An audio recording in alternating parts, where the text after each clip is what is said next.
لا شريك له وأشهد أن محمدا عبده ورسوله أما بعد فإن خير الحديث كتاب الله وخير الهدي هدي محمد صلى الله عليه وسلم وشر الأمور محدثاتها وكل محدثة بدعة وكل بدعة ضلالة وكل ضلالة في النار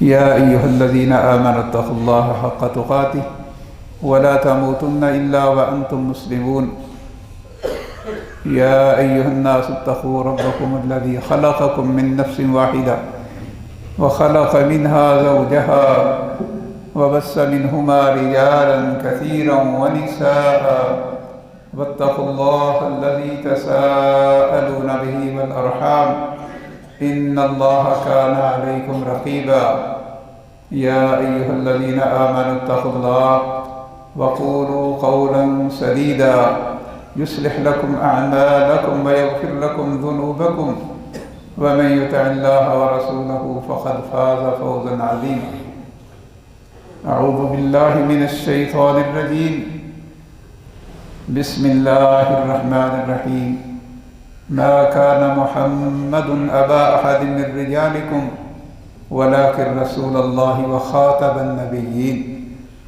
وكان الله بكل شيء عليما میرے قابل احترام سامعین، بزرگوں، نوجوانوں، عزیز بچوں، قابل احترام ماؤں اور بہنوں، مسلمان اور کافر کے درمیان بنیادی فرق عقیدے کے صحیح اور غلط ہونے کا ہے۔ یہی وجہ ہے کہ مسلمان ہوتے ہوئے ہم لا الہ الا اللہ محمد الرسول اللہ کا اقرار کرتے ہیں۔ اگر کوئی غیر مسلمان ہونا چاہے تو کلمہ پڑھے بغیر اس کے دل میں اگرچہ توحید ہو، رسالت بھی ہو، جب تک اپنی زبان سے اقرار نہ کرے اس وقت تک وہ مسلمان نہیں ہوتا۔ گویا دل کے اندر سوچ اور زبان کے اوپر اقرار، یہ بنیادی چیزیں ہیں مسلمان ہونے کے لیے۔ اور دل کی سوچ، عقیدہ اور زبان کا اقرار یہی عمل کا محرک ہے۔ اس کی وجہ سے ہی آدمی سارے نیکی کے کام سر انجام دیتا ہے۔ یہ سارے کام ہمیں کہاں سے ملے؟ اللہ رب العزت جو ہمارا خالق و مالک ہے، اس نے ہم انسانوں میں سے ہی، ابنائے آدم میں سے ہی کچھ لوگوں کو منتخب کر لیا۔ اللہ یجتبی من رسلہ من یشاء، اللہ تعالیٰ جسے چاہتا ہے اپنے بندوں میں سے اسے منتخب کر لیتا ہے۔ وَمَا أَرْسَلْنَا مِن قَبْلِكَ إِلَّا رِجَالًا نُوحِي إِلَيْهِمْ، ہم نے جتنے بھی رسول اور پیغام رساں اور سفیر بھیجے وہ مرد ہی تھے۔ ہم انہیں دل کے اندر باتیں القاء کرتے تھے، وحی کرتے تھے۔ اس سے دو باتیں سمجھ میں آئیں۔ ایک یہ کہ ہم اللہ کی مخلوق ہیں اور ہمارا ایک رہنما ہے اللہ رب العزت، اصل ہمارا رہنما وہی ہے۔ پھر اس نے اپنی مرضی سے کچھ لوگوں کو ہم تک پیغام پہنچانے کے لیے، ہماری رہنمائی کے لیے اپنی مرضی سے جنہیں چاہا ہے منتخب فرمایا ہے۔ اس کا نتیجہ یہ حاصل ہوا کہ ہم رسالت اور نبوت کو کسبی چیز نہیں کہہ سکتے کہ آدمی اپنی محنت، کوشش، طاقت، پیسے کے بل بوتے، علم کے ذریعے حاصل کر سکے، سائنسی تجربات کے ذریعے نہیں۔ یہ نبوت اور رسالت اللہ کی دین ہے۔ دیتا کس کو ہے؟ جسے وہ خود چاہتا ہے۔ اس لیے ہم سب کا یہ عقیدہ ہے،